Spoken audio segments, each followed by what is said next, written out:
ที่ 13 ตุลา2025ในโอกาสที่พลจักรวาลหนูโจรโกนทองดำหัวหน้ากลุ่มในพลาธิการกระทรวงป้องกันความสงบ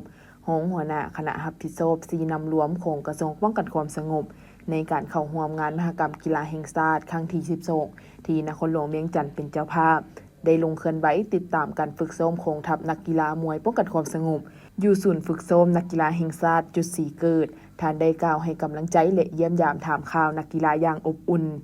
ท่านพลจัตวานุโจรโกนทองดำให้สัมภาษณ์ว่าการมาติดตามการฝึกซ้อมของนักกีฬามวยครั้งนี้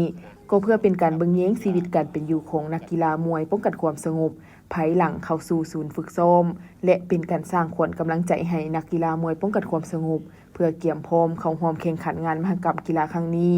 จากการติดตามและการรายงานเห็นว่าคณะรับผิดชอบครูฝึกนักกีฬามวยป้องกันความสงบได้เอาใจใส่หัดฝึกซ้อมมีระเบียบเป็นอย่างดีและหวังอย่างยิ่งว่านักกีฬามวยป้องกันความสงบจะได้รับชัยชนะในการแข่งขันครั้งนี้